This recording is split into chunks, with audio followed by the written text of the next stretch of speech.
This is now the 4th season of Love on the Spectrum that I've watched, so I already know what to expect. You will not catch me slipping and have me in my feelings. I am not new to this. I'm a journalist, and this is just another assignment. They broke me at 5 minutes and 27 seconds into episode 1.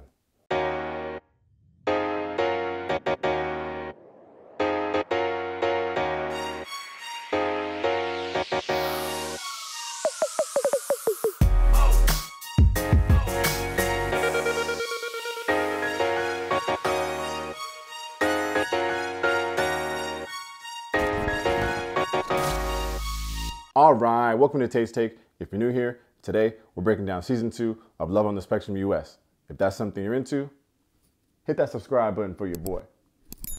For my regular taste takers, we got lots to talk about, so let's just get into it. Get it? I said we have lots to talk about. Lots, L-O-T-S, Love on the Spectrum. Never mind, but that was a good one. Quick background here. We got season 2 of the Emmy-winning Love on the Spectrum US. This show originally came out back in 2019 in Australia. Netflix picked it up in 2020. So now there's 2 seasons of the Australian version and 2 seasons of the American version. If you've never seen any of the other seasons, what the hell are you even doing? No, I'm just kidding. But no, this is a very simple reality show concept brought to us by Cian O'Clery, where we follow adults with autism spectrum disorder as they look for love, many of which are doing so for the very first time. Let's talk about this cast from season 2. Just like in prior years, we get a mixture of returning cast members from season 1 and then some brand new ones. But let's start with the OGs. First up, Dani. How could we forget my animation queen, Dani? Dani's 28 and she lives in Los Angeles with her aunt and her uncle. Dani's biggest thing is trying to find someone who works in animation, which, like, good luck, girl. But her first date is with the dude named Matt, and he doesn't work in animation, but he's been going to Comic-Con since 1994. And Matt was nice too, because they went on a date, and at one point he realized he was talking too much, and he's like, wait a minute, I'm hogging the spotlight. I want to hear you talk. Like, who doesn't want to hear that? I mean, I guess Dani, because it wasn't enough. As soon as she found out that his job working with trading cards wasn't animation, she just checked out. By the end of the date, he's like, I would love to see you again. Dani's like, maybe. That's cold. Another funny moment with Dani is when her uncle asks her if one of her dates has any references, and Dani's like, what do you mean? Like checking out the size of his banana? Girl, Dani's whole theme this season was trying to find someone willing to have sex before marriage, but she makes it clear that she doesn't want children because she doesn't want to mess up her figure. Good for you, girl. Anyway, Dani has some better luck dating this dude named Adon that she met at another Comic-Con, so a much better connection than trying that Hershey's Kiss joke on Jake. When there's love, there is a right match. Feels like the slipper fits. Okay, next returning cast member is my buddy James. James is 35 and lives in Boston with his parents. And if you watch my video from season 1, you will remember that I said that James's dad was my favorite parent of that whole season. And James is still looking for love. He tells us that he was sure that he'd have a house and a wife before he turned 30. And you are not the only one. James does not miss a beat. He starts off by telling us that since he's been on Netflix, now he's a pseudo-celeb. And I guess we gotta listen to James because his first date is with this girl who slid in his Instagram DMs just from watching him on the show. Yeah, real cool black girl named Jasmine. She teaches pre-K. She tells James that she has 5 siblings, and James is like, are they all from the same mother? Watch it, James. That's a black girl right there. You better watch it. Obviously, he didn't mean it like that. And I don't even know why you took it that way. Okay, moving on. How could we not have my main man, Steve, from season 1? Steve is 64 and he lives in San Francisco. And I remember in my season 1 video, I was like, Steve should do radio because his voice is so crazy. And like one of his friends actually commented on my video and was like, hey, yeah, Steve is great. And he did work in radio and do voiceover work. So I was right. And shout out to Steve's friend. We don't get to see too many dates that Steve goes on, but the one that we see is worth at least 3 or 4. That was with Sharona. Sharona is from Israel and she even served in their military. What? Anyway, Sharona laid it on way too thick for my dog Steve. She just met this dude and she's already telling him how much of a wild side she has and invited him to Israel. This is very interesting. She even asked for a kiss at the end of the date. But Steve is a gentleman and he was not about that smooch action. Sheesh. Sharona, you got a lot of pent up energy. I hope the producers got to hook her up with someone else because that thing was ready to go. Steve was like, relax, girl. Take it easy. I know it's a lot to handle, but I need you to chill. God damn, is that how it is in Israel? Okay, last one from season 1, but certainly not least. This is my friend Abby. Abby is 24 and she lives in Los Angeles with her mom. What do you think? Should we get started? Let's get started. And Abby doesn't miss a beat either. The producer's like, hey, how's life been, Abby? And she's like, it's been so good. I got a new job at the thrift store. I went on my first cruise. My brother went to college and my mom had a detached retina. We had to drive to Indiana because if we flew, she'd go blind. Never change, Abby. Never change. But on a serious note, this season she says that she feels less like a mermaid and more like a human. And she's still with David. Yeah, it's been 2 years. And not only that, not only freaking that, David surprises Abby with a trip to Kenya to see the safari because she's always wanted to go. We're going to get into more of that later, but just, this freaking show. Okay, let's talk about our newbies. Starting with Connor, who's 24, lives in Atlanta with his mom, his stepdad, and his 3 siblings. What do you think love is? Love is a dagger, a pretty thing that enchants, but also hurts. Connor's been single his whole life, but now his siblings are finding partners, and he doesn't want to be alone his whole life. Remember in my intro when I told y'all I only lasted 5 minutes and 27 seconds? It's right here, because Connor's mom, who is, by the way, my favorite parent of the whole season, she's explaining to us that he had to be pulled out of school in the 8th grade because of bullying. And that's bad enough. But Kian goes on to ask her, like, does he have any friends? And she's like, no. And then explains, like, how much it hurts her.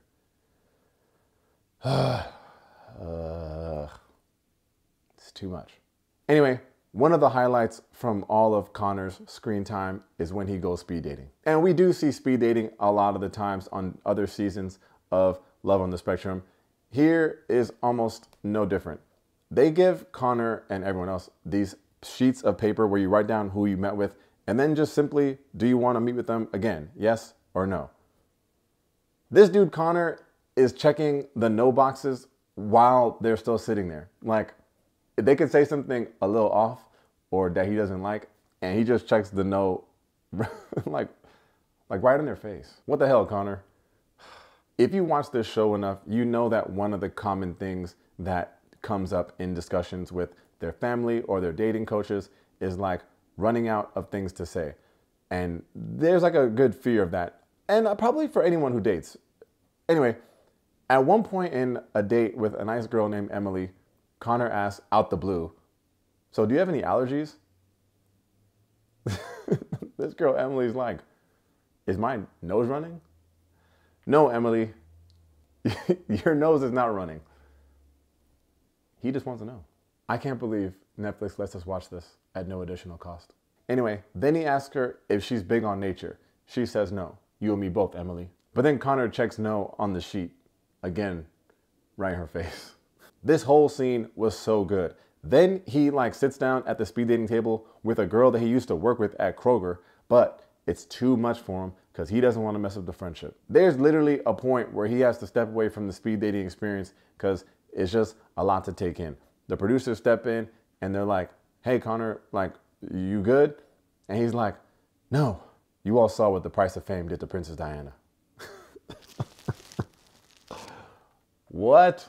Protect this man at all costs. On to our next new cast member named Tanner. He's also 24 and he lives in South Carolina with his roommates. Listen, if you thought Connor was precious, this dude Tanner is a national treasure. He has elite manners. He calls everyone sir or ma'am, and he describes himself as a nice young man who spreads joy to the world. How do you describe yourself? Oh, Kikian, Yeah. how's this smile? That's pretty good. He works at like a little coffee shop with his little sister who decided to work there just so she could spend more time with him.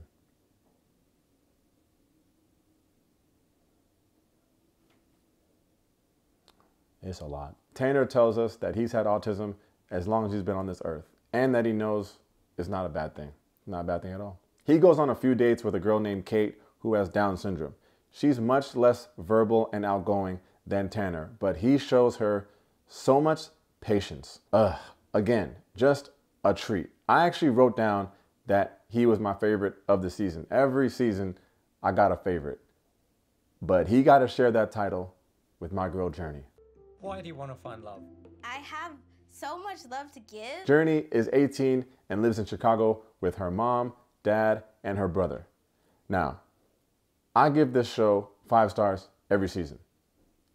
Spoiler alert, is 5 stars this season again. But last season, I did have some very stern feedback. I do have one bone to pick with this show. For the 3rd straight season, we have 0 black people. Hold up.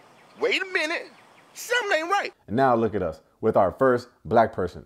Again, Journey is only 18 years old. She was diagnosed with autism at 17, which is something that I've mentioned before. Like, autism often gets diagnosed much later in women, especially black women. But Tate, why is that? Basically, a lot of the tools that they use to diagnose autism are designed to identify autistic characteristics that are more common in boys. Only recently did the differences in how the signs of autism differ from boys and girls start showing up in the research. So for ages, experts thought that boys, specifically white boys, were more likely to be autistic than any other group. But as recently as March of 2023, the CDC released a new report that showed that black and Hispanic kids were more likely to be autistic than white kids. Oh my golly, Wally. Couple things to note here. The overall presence of autism is increasing. That same CDC study of 8-year-olds showed that in 2023, 1 in 36 kids had autism. In 2021, that number was 1 in 44. And in 2006, that number was 1 in 110. And before all my anti-vaxxers get too excited, no, it's not like there's some autistic epidemic going around. Medical professionals are just getting much better at finding what was always there. Now, it is good to see that screening has improved for all kids, especially black and Hispanic ones. But it's still not clear whether those same black and Hispanic kids are getting the same amount of support as their white counterparts. So there's still work to be done. Anyway, Journey is lovely. She's only into women and she's never been on a date before. And I guess she likes art too, because she's showing us her room and all of her paintings, one of which is a cat in a bowl of mac and cheese, which I found to be exquisite. So her first date is with a girl named Kara. They have an instant connection because they both have the same kind of Hello Kitty thing on their purse. I don't think Kara was on the spectrum because there's a point where Journey explains to her that she is on the spectrum, which is another thing I noticed about this season. Sometimes on the dates, you didn't always know if the other person was on the spectrum. So I think that's interesting and probably cooler that way. Her next date is with a girl named Talia. Talia's very cool. Mind you, I'm here kicking and screaming about how season 1 ain't have no black people. Now they got Journey on a date with another black girl with freaking Black Lives Matter earrings. I did that. I actually don't know if people that love on the spectrum watch my reviews, but if y'all do, thanks. So what's my take? You already know my damn take. The show's incredible. And I really thought like, it's the 4th season. I get it. Like, how much better could it be? No, they done took this shit to another motherfucking level. They just don't miss. We got some of the OGs from season 1. We even get Jennifer Cook back. She's the dating coach that helps a lot of our cast members prepare for their dates. She's also on the spectrum, but she only was diagnosed like 10 years ago. It goes back to my point of how women are diagnosed much later in life. Anyway, it's just good to see that she's back for season 2. I'm sure when our people who are going on these dates get to meet her and find out that she's also on the spectrum, it gotta help them just feel better about the whole situation. Like, oh, like they could see themselves in her. It's one thing to know that some of the OGs are back. It's another thing to know that the new cast members are also cool.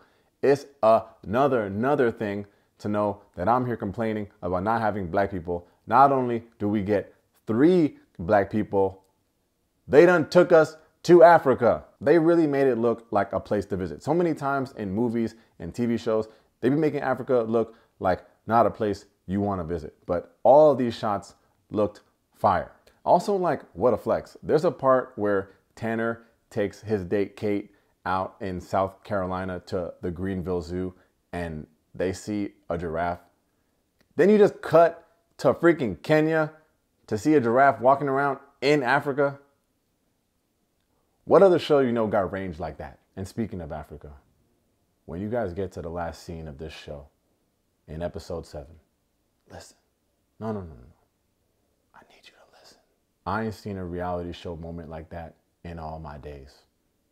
And I've been living for a lot of days with a lot of reality TV. That's all I'm gonna say about that. Just when you get there, you'll know. Why doesn't anyone watch this damn show? Should be getting me tight. Of course, I'm gonna give Love on the Spectrum US season 2 5 stars. It's always gonna be 5 stars. Then season 1 went ahead and took home 3 Emmy Awards.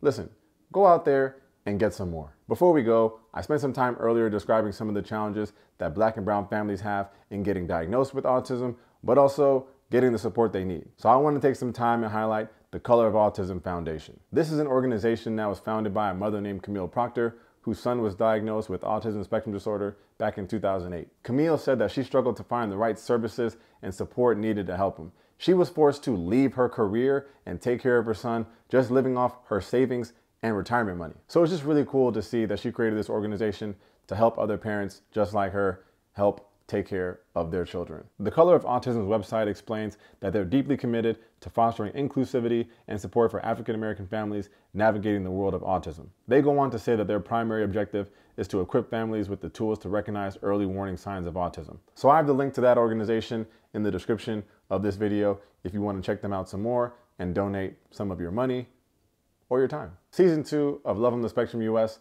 is available right now exclusively on Netflix. As always, thanks for checking out Tate's Take. If you enjoyed the video, be sure to hit that like and that subscribe button. In the comments, just let me know some of your favorite moments from the season if you watched it. Do you feel like it's better than the other seasons? Just as good? Did these moments affect you as much as they affected me? Let's just talk about it. Thanks for the time, y'all. Peace. David told Abby, "I've been wanting to take you to Kenya since our first date." Abby told David, "Yeah, I know. I was there." David says, "You were?"